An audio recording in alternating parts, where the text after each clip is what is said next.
great to be here. It's great to have you here.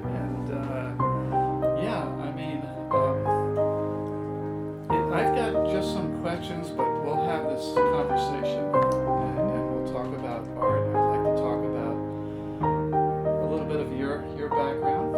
Yes.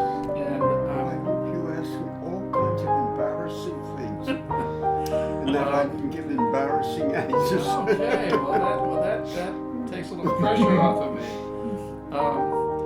I was wondering, when you decided to become an artist, were you a very young man at that point? Oh, yeah. Or I was a little boy. a little boy? Well, I was looking at Flash Gordon, Alex Raymond, who's still a great admiration of mine, Yeah. as one of the greatest draftsmen ever.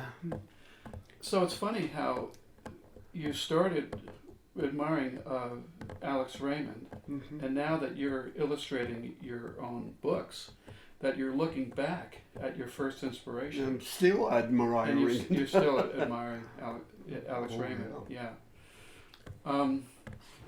He was just a wonderful illustrator, but was he also telling a story too, or was he just illustrating stories? Was he also writing the stories?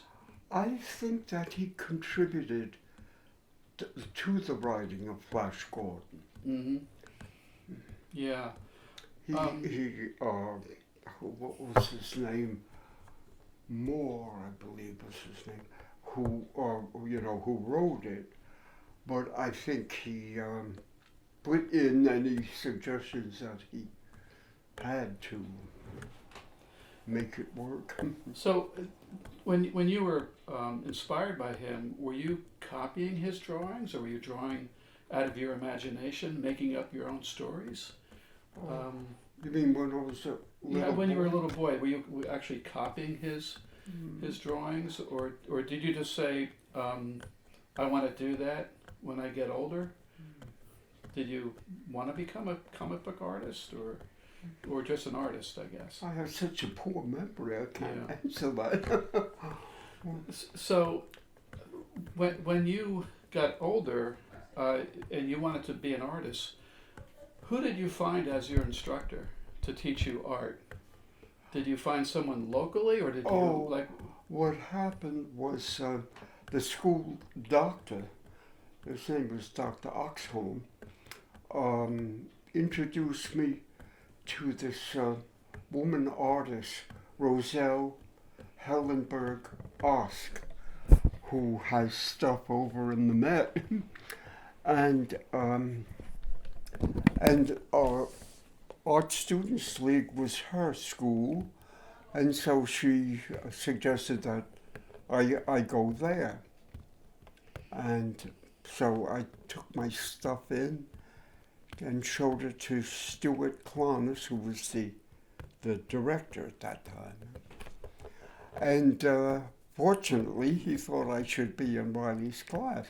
Although those were days when the GIs were there, and you had to wait normally a long time to get in, but he put that aside and put me in there, for which I was very grateful. That's the right teacher for me. I think it seemed to be the right fit, because when you, Michael, when you were teaching, you had a very logical program that artists could learn very, very good principles, starting with drawing, and then working with monochrome, and then eventually color. And you know all that since you did it. I did the whole program. Mm-hmm. Yeah. So Reilly was pretty methodical, I guess, in his procedure or his process. Methodical, logical. Yeah. Also a very nice man. Yeah. Pleasant. I think he would really have loved to be in showbiz. So he used to love lecturing and being up before an audience and being funny.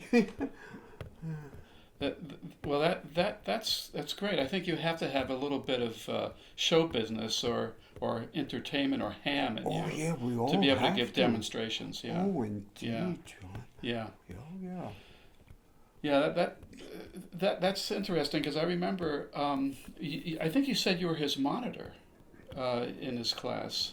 Yeah. I mean, did you study with him for a while, and he saw that you had talent, and then he made you a monitor? I guess that's how it Yeah. happened, yeah. Yeah. Reilly also was known to have taught people that want to focus on illustration as well as fine art. And what I find fascinating is that Reilly would have people submit thumbnails or sketches of, I think, if I remember correctly, of their ideas for pictures, and he would critique them. So that's kind of unusual. I mean, it's not just going to a life painting or drawing class and painting and drawing a model, but he was thinking beyond that. Like, what are you going to do with this craft? Oh, yes, very practical. Yeah, very practical. Back in those days, I mean, you could actually make a living as an artist or illustrator, because you did book covers as well. Oh, yeah. So I guess that Reilly training helped you, right? Oh, indeed. Yeah. It helped me do everything. When I worked at Batten, Barton, Thurston, and Osborne, I got that job because I had the training with Reilly to be able to draw the figure.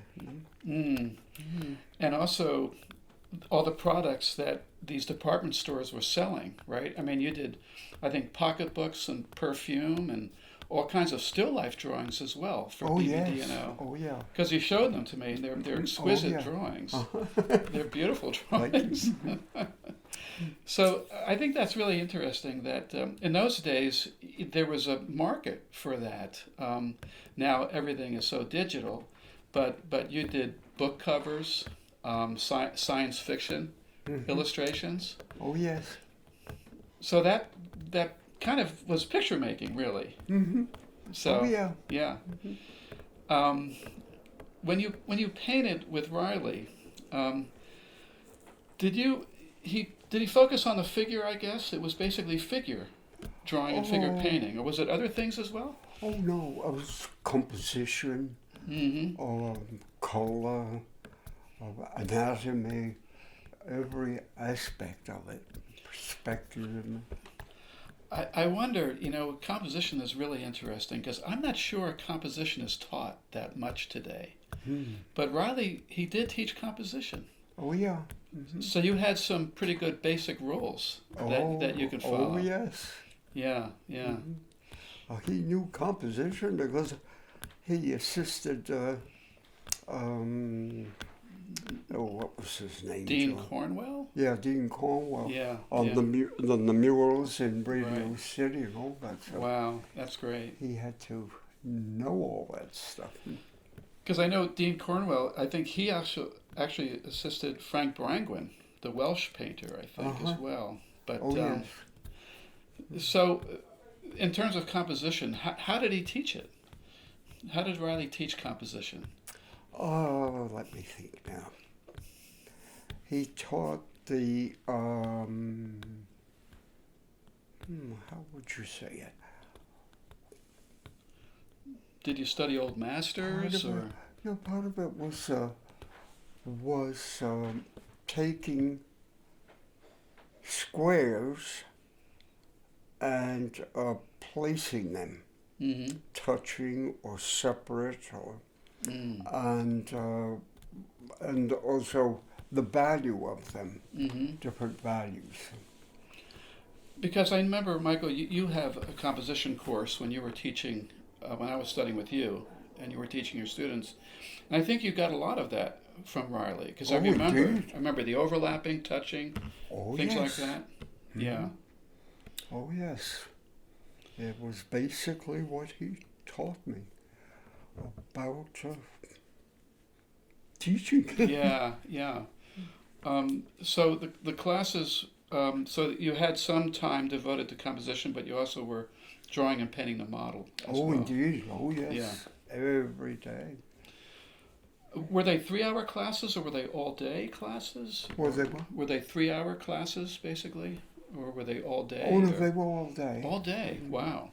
So you can do part of it you can do composition, and the other part you can actually draw the model and Oh, paint yes. the model.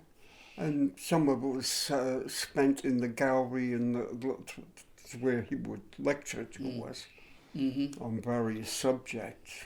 That's great. So you'd give like, But all the theoretical material, composition, perspective. the theoretical is so important, especially, when you're doing picture making, to have these principles.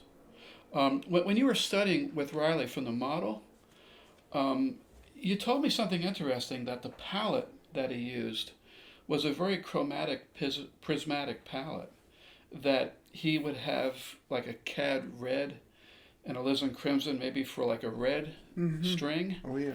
and then he would have a cad yellow, maybe with raw umber for the yellow string, and then he would have like an ultramarine blue for the blue string. So it must have been a lot of work just to neutralize that color because they're so chromatic. Oh, yes. So a model is not that chromatic, so you had to really use that neutral. Well, in my own practice, then, I modified those things to be more of what I had read about the old masters and what they used. I'm More glad you did. earth colors and things like that for complexion. Right. No, I'm grateful that you did that because it was a little bit easier to paint a model. Oh, yeah. I like cadmium colors, but sometimes.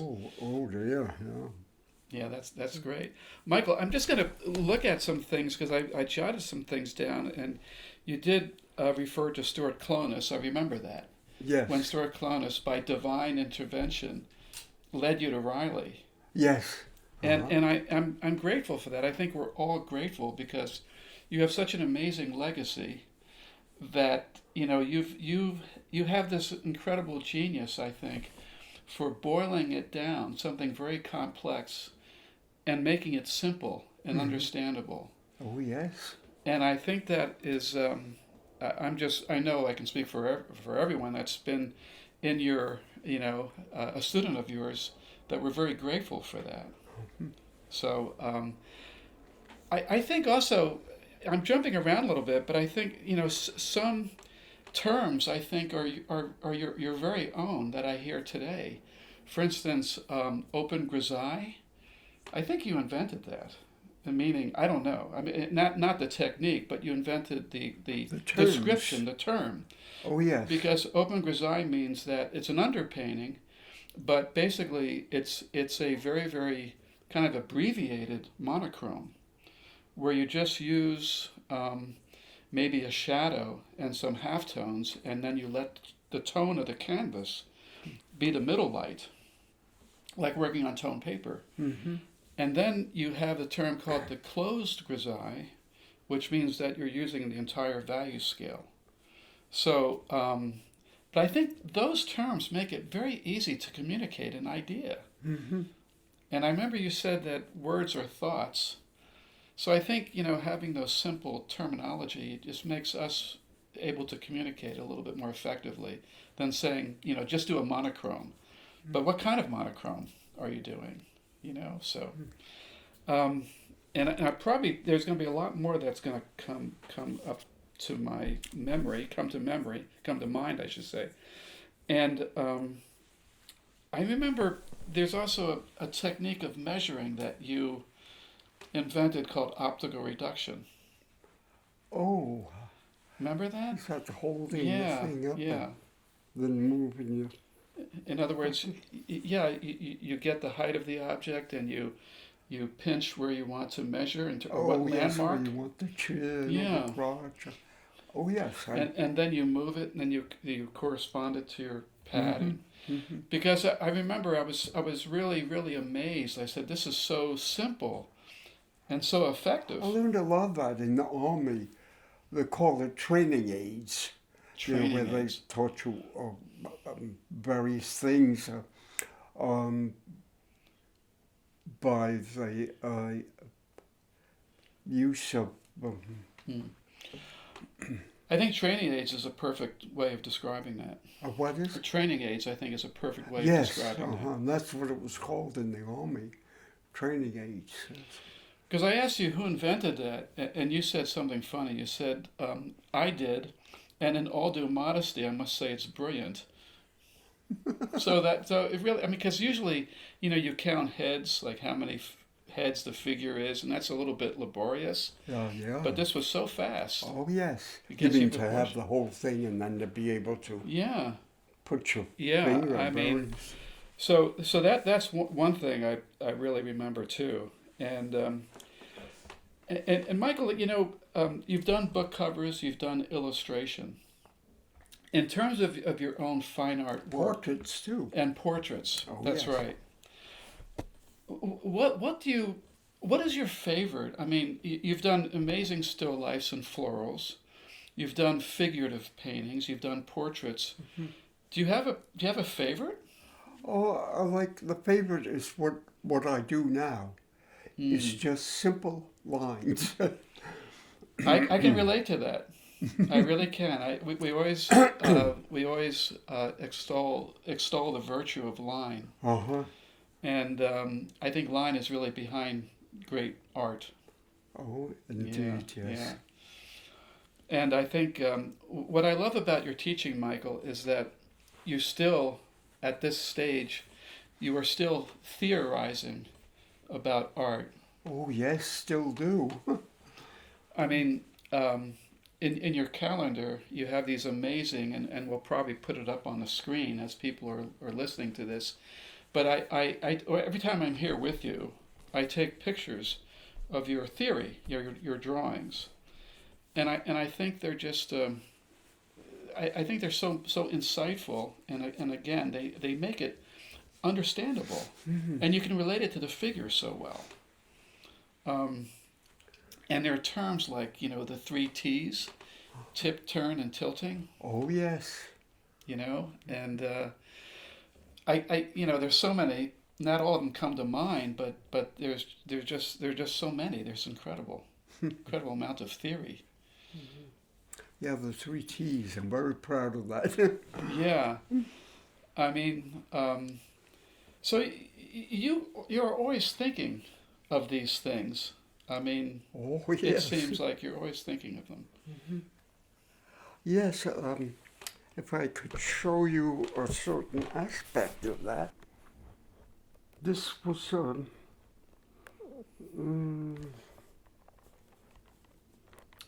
regarding the goblet. I don't know if we talked about this, John. I don't think so. Did we? The goblet? I don't think so, Michael. No? I'm gonna. I think you'll find that interesting. What you're holding there, pretty much, right? You have something like you said, goblet, right? Yes. Okay. Okay. Now, we know about the drinking glass, right? That is this part, usually referred to as the glass. Right. But in this object, we have a goblet has the drinking glass plus what's called a stem, and then a foot. Mm-hmm. Right. Right. And that I illustrated here.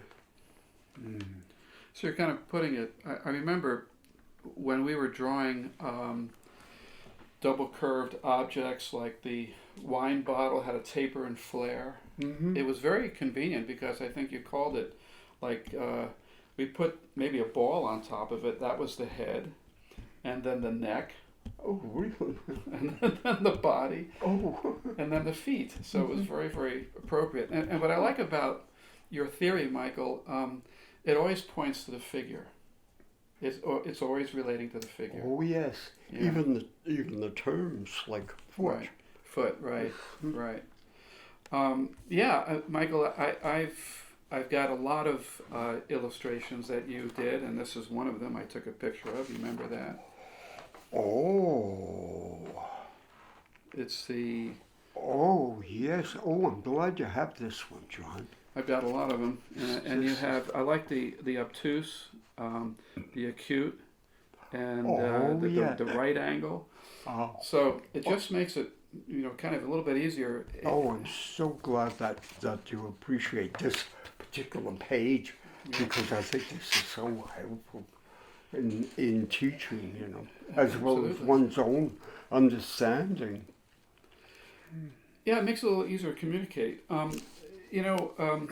So Michael, when you define yourself as an artist, it seems like you're really passionate about picture making because that's what you're doing now. You're illustrating a story that you wrote. Yes. And what I'm amazed about is that your exploration on the figure and what you want the figure to do is basically not really pencil to paper, but you're making wax models. You're making wax models of the gestures Oh, yes. that you want the figures to do. Mm-hmm. So you kind of start. Oh, Michael, I'll tell you what. We'll talk and we'll get some. We'll just talk first, and then we'll get some visual aids because I want people to see it. But you make an armature first, pretty much. In other words, you don't necessarily flesh out the figure. You kind of make like a skeleton of the figure, and you move the limbs around. Pretty much, you want what you want them to do. Okay. Sure. Well, I'll let you. You can hold them and you can show them. Mm-hmm. So the skeleton, of course, is the basis for proportions and the sex of the object. That would be the man has wider in the thorax and small in the pelvis, whereas the woman is smaller in the thorax and wider in the pelvis. Mm-hmm. So even at that early stage, you're thinking about the gender, I guess, and yes. Yeah. The skeleton has to express the gender. Another thing too, Michael, which I think is really important and great in terms of a concept and a saying, is that the points are at the joints, and that's where the action is. Mm-hmm. So you're basically finding the action Right. with those joints. Yeah. Points are at the joints, and that's where the action is. What going back to line, Michael, what I think is interesting about your illustrations is that there's really no light and shadow. So when you're composing these figures, you're not really necessarily thinking about light and dark. You're just thinking about line. Oh, not at all. Yeah. Just point, line, and shape. And shape. Yeah. Mm-hmm. And point, line, and shape equals Trinity. Trinity. The triad. That's the basic shape. Right. The Holy Trinity. The thing about the Trinity, Michael, is I think that it's interesting in terms of art terms. Mm-hmm. You think of the Trinity of red, yellow, and blue. Oh, yes. Light, middle, dark. Very important kind, yes. Any other Trinities that you think of? Light, middle, dark, I guess, and high, middle, low, low relief, middle relief, high relief. And Papa, Mama, and Child. There you go. Perfect. I think that's very important. That's a very good. Those trinities. Yeah. No, it's also easy to remember for me too. Oh, yeah. So basically, you're a figurative artist, and that's what you're doing now. I mean, you're composing these compositions with figures. Oh yes, and just with line. And just with line, because you're not painting anymore. No. And do you miss painting? No. Cool. And I think that's why line is so wonderful. Oh yeah. Yeah. Working on the line is so completely absorbing that I agree. I've done all that. Yeah, also, Michael, it's interesting when you think of painting today. A lot of people spend a lot of time in front of the model, and I think that's very essential in learning how to paint. Mm. But you know, I wonder about your philosophy of painting from life, more mimetic, I guess, and then or drawing, and drawing more conceptually. I don't know. It's just interesting that what you're doing is very conceptual Yes. because you're making these wax models. Well, behind it all is geometric. Mm-hmm. Our concepts of form are based on geometry. You know, Right. first of all the cube Mm-hmm. and the sphere Mm-hmm. and the cylinder and the cone. It's funny because Rubens said that as a figurative artist, everyone really has to keep in mind those geometric solids. Yes. He said the cube, I think he said the sphere and the cone, Mm-hmm. taper and flare, but the cylinder just as well. He used the word cone. Yeah, well, at least in his sketchbook, he had like those symbols, those geometric symbols, Uh-huh. that basically are very important. And I think that when it comes to working conceptually like you are, I mean, you have to know how something turns in space, three-dimensionally. Mm-hmm. And if you don't know how a cube appears in three-dimensional space, then you're going to be challenged to draw a figure in foreshortening. Oh yes, you have to know how the cube works, how the sphere works, how the cylinder works.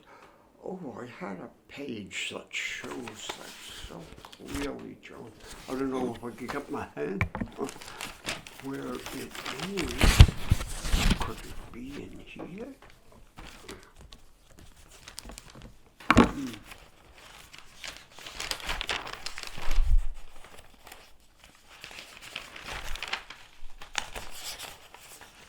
Obviously not.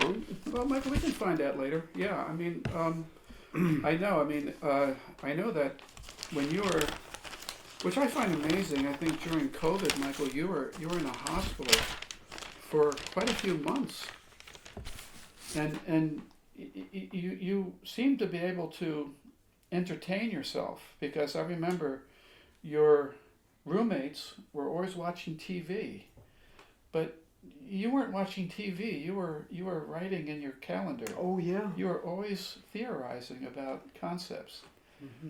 and I find that just really inspiring and kind of remarkable. That you have such an active. It comes naturally because Yeah. we want to draw. We just Yeah. have to do it. We love to make Yeah. lines. Yeah. I agree. Mm. Yeah. No, I agree. I think that if you have that passion, you're never going to be bored. Oh. So I think that's great. I personally agree with you. I mean, I try to draw something every day for sure. But what I love is that you're basically coming up with these theoretical, concepts that make our life a lot easier, I think. So if you were to define yourself as an artist, it's kind of hard to do. I mean, you did still life, you did figurative, you've done portraits. Mm. I mean, your favorite genre of all in terms of painting.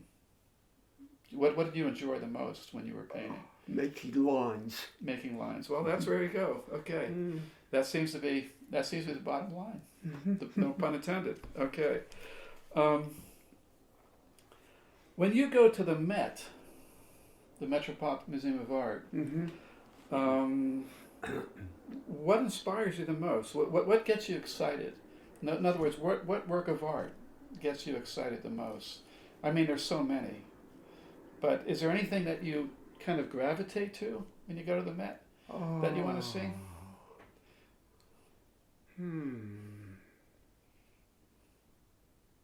It's a nice problem to have because there's so much. Yes, there's so much, and at various times it's like being in love in different times of your life. Sometimes it was just Rembrandt, Yeah. and then sometimes it's Da Vinci.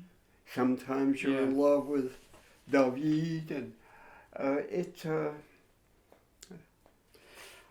I agree. Yeah, I mean, frivolous as being in love with real people. yeah, that's true. And everyone's so different too. I mean, I don't know. David was a neoclassicist, and then you have, I guess, when you think of David, then you think of maybe his students, Ang. Mhm. And Ang was a classicist, I suppose. And I remember, I think I asked you, Ang is in the classicist probably category. Then Delacroix is probably the Mhm. romantic painter. And I asked you, what kind of category do you see yourself in? And then you thought about it. You said both, because you like Da Vinci, and you also like Sargent. Because Sargent is much more kind of an emotional painter, and Da Vinci is more cerebral, I guess. Mhm. But I think that's what's so fascinating is different temperaments that you see. You see Oh, different yes. styles and different temperaments. It's like friends. Yeah. The Everyone has difference of all of them is lovely. yeah, and appreciate their differences Mm-hmm. and their qualities too. Mm-hmm. Yeah, I think it's good to be open-minded. Yeah, but it's also good to have a very clear idea of who is important to you. Because mine are the four V's: Mm-hmm. Vinci, Vermeer, Velasquez, and Van Dyck. Hmm. Yeah. That's pretty good. Those Oh, are yeah. some good painters. Mm. The four V's. Oh yes. Yeah. Yeah, it's interesting. I think that every artist identifies with a painter somehow. Maybe there's some kind of a temperamental connection Mm-hmm. that they kind of intuitively gravitate to. Yeah. Who is yours, John? Millet? Millet. Mm. There's so many. In 19th century, I like Daumier, Mm-hmm. Millet, probably the most. Yeah. I do admire Ang. The academic painters are so brilliant. You admire David too. I admire David. I do. I admire David because I remember. I think maybe you told me this, but I think he was called the genius of labor, because I don't know where I got that from, where I heard that from. The reason why I say that because we both saw the David show at the Met. Mm-hmm. And one thing that I really admired about David was his preparatory work, how he explored the idea from the very beginning to the very end, and how many iterations he made in terms of his compositional drawings until he got the final one that he liked the most. Mm-hmm. And I just thought it was remarkable. And sometimes I can only speak for myself. I get a little lazy. And I don't do as much preparatory work as maybe I should. And then when I looked at the David show, I was inspired that it's very, very important to do the preparatory work before a picture. Lion Decker too. Yeah. Incredible. Yeah. Preliminary things.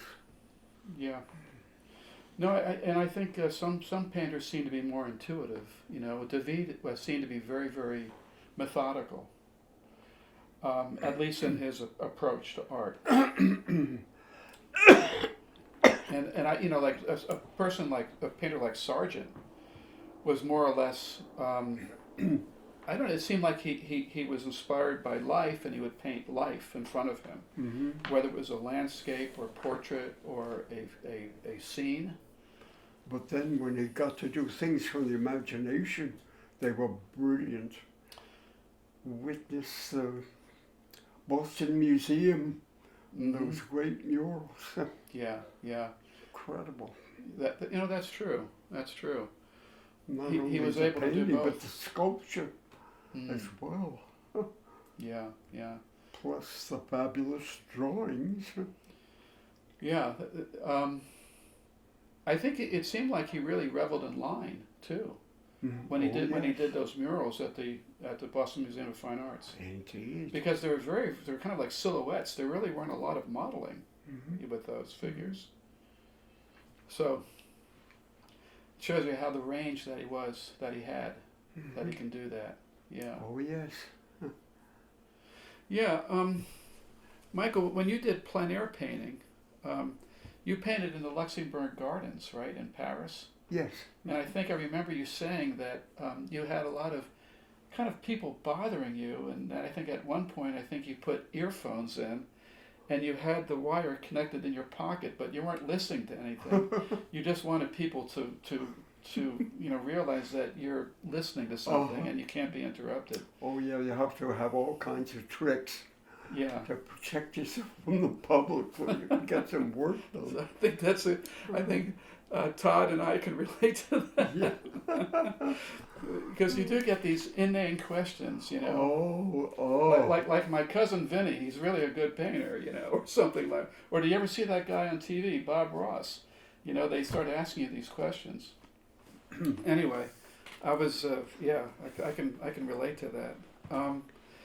Michael, when I'm going back and forth here, but we're talking about artists and palettes. You like impressionism, I guess, but you're more classical. I mean, in terms of your color theory and palette. Yeah. Well, one thing I think that's really important to touch on is, and I know Todd will appreciate this, and is the color wheel that you had us make when we were studying with you. And I think just to give people a quick review of what we did, we would draw for a while. I remember when I was with you, I drew from the plaster cast, and we did structural drawing. There it is. Yeah, there's Todd's book. We say that this is a fantastic book, and Michael's original color wheel. That's mine. Yeah, so that's the original color wheel. So Michael, when I studied with you, you had kind of revised this color wheel, didn't you? I mean, you kind of made it simple. I can show you the color wheel that I did with you. Oh my God! There's my drawing. Oh, John, I haven't seen that for years. What was her name? Yeah, you know what, Michael? We'll talk a little about the color wheel, okay? Yeah. You can hold it up. Okay, yeah. This is Oh, she's dead now. Okay. Dead or gone. Yeah. See if I can scroll here. What was her nationality? Looks like she's Hungarian or something. I don't know. Oh, that's me. Very young. And this is your self-portrait here. And I used that in my book. I don't remember that. Okay, let me see, Michael. Get your camera, your lavalier here. Make sure we hear you. Okay. So yeah, I've got some other images here. Let me see what we have. I gotta look at this so I can scroll, and then we can. This is one of your. This is one of your book illustrations. Yes, that's one from art school. Yeah, in Reilly's class. Yeah. Now, was that an actual? One time I think I won first prize, then second prize. So Michael. You killed it, Michael. Who were you going to give the third prize to? They gave you the third prize too? No, he was with Michael. Who were we going to give the third prize? That's pretty good, Michael. You kind of. Yes, my dear friend Emily.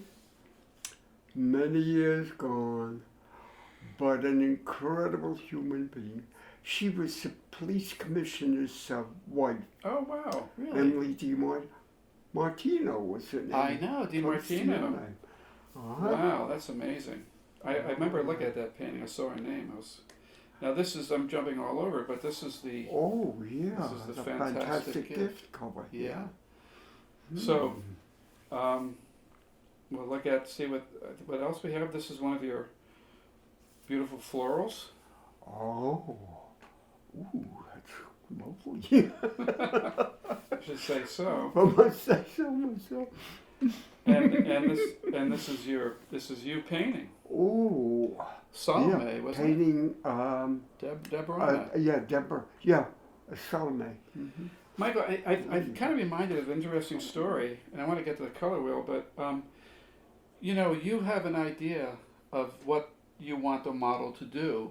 You know, and when before the model even comes, you're kind of exploring ideas. Oh yeah. And I remember that you said that she did something with her feet. Yeah. The way Being she crossed a woman, her feet. she did something that I would never be able to dream up on my own. Yeah. She put one foot over the other, and I was so struck by that, and that got into the picture. Yeah. Yeah. That had to come from a woman. Yeah. You can't make that up. You can't No, anticipate you have to observe at all. that in the other sex. Yeah. Mm. Let's see here. Well, these are some self-portraits Oh yeah. That a lot were- of 'em. that were in your studio. Mm. And I got to take a picture of the one that's right behind Todd because I thought that was amazing.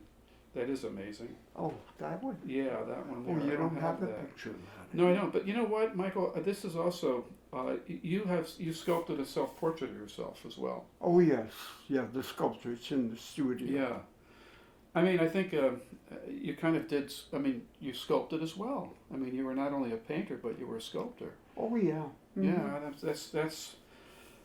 Michael, I guess that's an advantage. I mean, if you can sculpt, I mean, it helps you draw in space, right? I mean, exactly. this Oh, is. yeah. That's This as much, John. That's as much me as the paintings. Yeah, the sculpture. Yeah, that's Ingolf. I remember. Oh, there's Ingolf. Yeah, As Mars. as Mars, Mhm. exactly. And I made that helmet too, out of paper mache. That's amazing. This is one of your examples of one of your figures for your illustrations. Oh. You know, so. Oh yeah. That's Antonio, I believe. Oh, really? Wow. Okay. I'm gonna just. I think. Yeah. I had another portrait here. Oh, Of John, yours, look but- at that collection. So you have also a profile. I remember. Hmm. Well, this is another profile that you did. Hold Oh, on. yeah, there is, what's his name? That's an illustration you did. Oh. Oh, what was his name? It was my monitor. Yeah.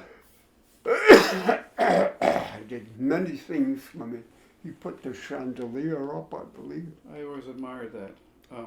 So Michael, real quick, your program basically was,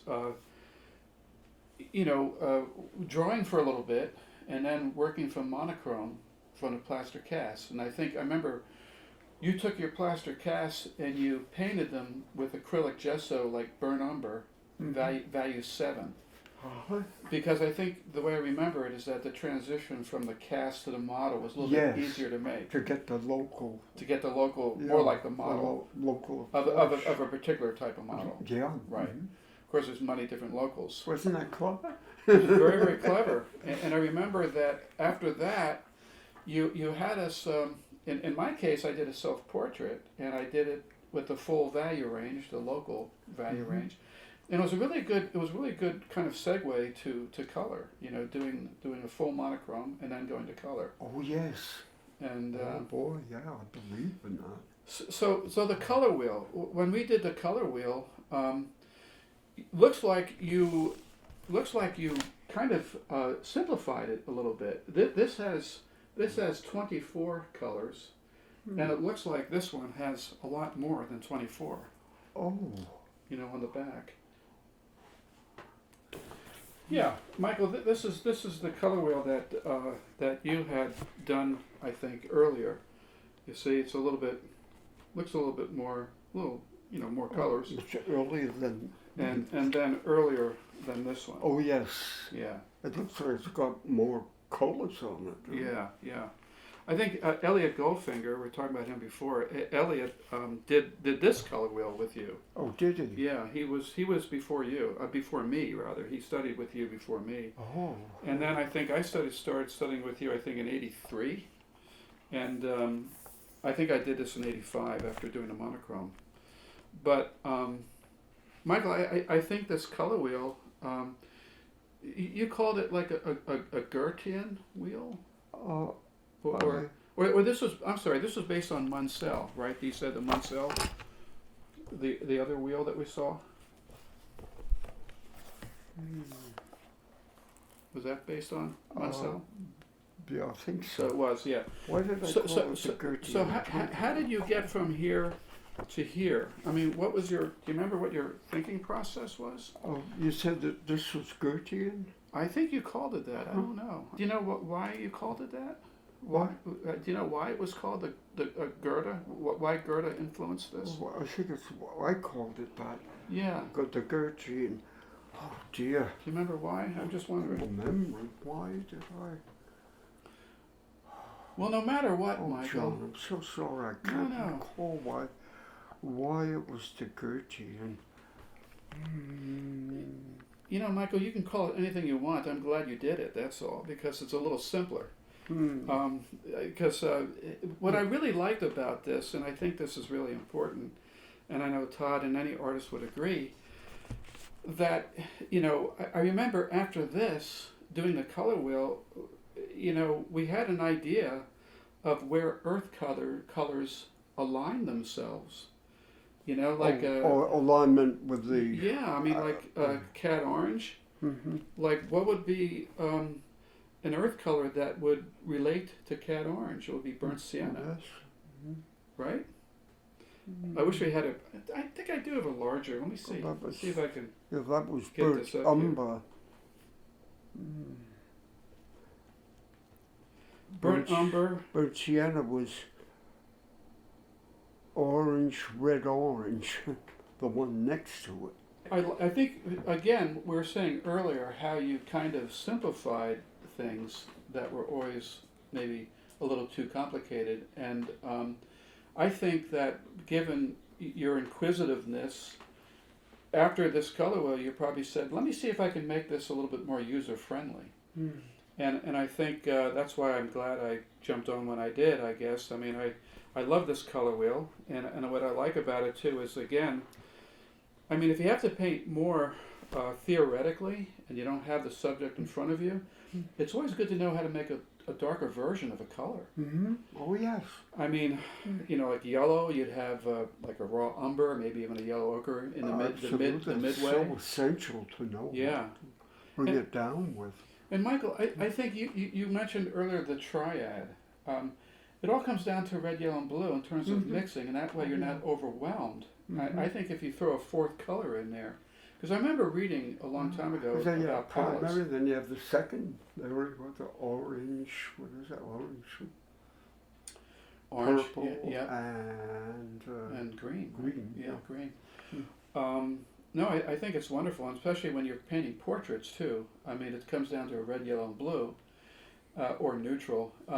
Michael, when you painted your portraits, did you use like a neutral? Like, did you use black for your neutral, or did you use ultra blue? Do you remember having a color, or did you just use like a gray? Oh golly, so long ago. I think the neutral was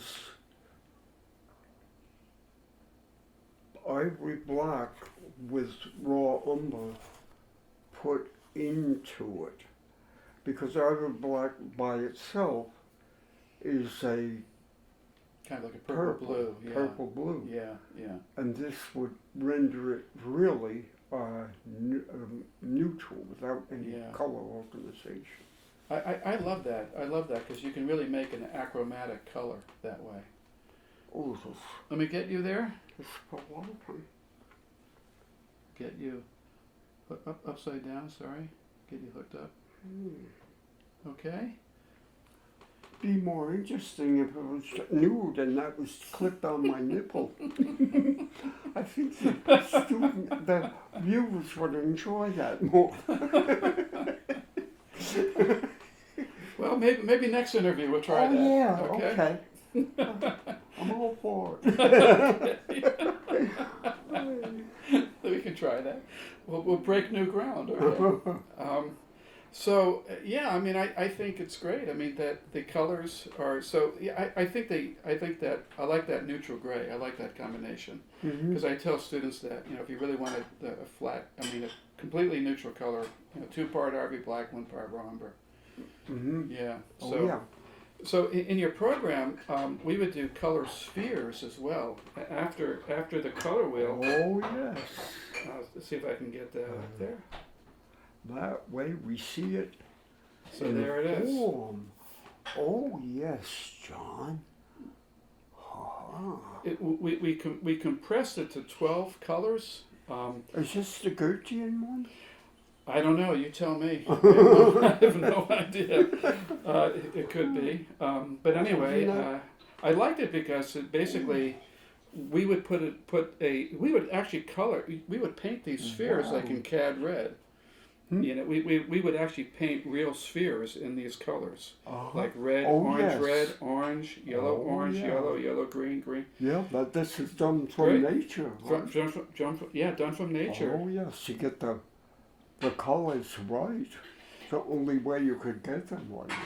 See it in nature. And also, what was great about this assignment is that we were able to pretty much. That's well done, John. Well, it was thank you to your guidance, but I think that was great too. Also, that we had to know how to make a darker version, of like an orange, a yellow, and a red, alizarin crimson, and I think it was a great way to start. So after that, we would do still lifes, and I think it was called a chroma study, where we would just use one color, and it would be orange. And then we would use just another color, which would be just neutral. Oh. And we would have to get objects that either had a high chroma, middle chroma, or low chroma. I think. Objects were balls too? No, this was just like an orange. It could be an orange. It could be apricots. Oh, things in nature. Yeah, things that were in the orange family. And that would be what? they were in the orange family. We'd have to pick things that were in the orange family. Oh, in the orange family. Yeah. But things in nature. In nature, right. We had like a sugar bowl or something, and that would be achromatic, it would be white. And I think you talk about composition and texture, and I know Todd appreciates this, when you have different textures in a still life. I remember you saying matte, gloss, semi-gloss, and so the glass would be very, very shiny. That would be, or we would have something very shiny would be gloss. We did talk about that. Oh yeah, and I think I think textures in painting are variety. Yes. And I remember you saying variety is a spice of art, as well as spice of life. And I think that that's what was a nice lesson. And I remember you also talked about the primary effect, which is the light effect. And the chroma effect, would be the orange in a still life, and then you'd have, secondary effects and tertiary effects. And so you said color. I think it was Rembrandt that said color is precious. It should be used sparingly, not too much color. So it was really good lessons with that. And so we did still life mainly in your class because you didn't teach from models. But what I like about your class is that it really gave you good theory and principles, so that when you did paint a model, you were ready to paint a model. Oh, that was the purpose. Right. Because you knew about the palette. The model would have been overwhelming. Too much. Well, I think that's what was good about your program, Michael. It was very logical. We started with drawing.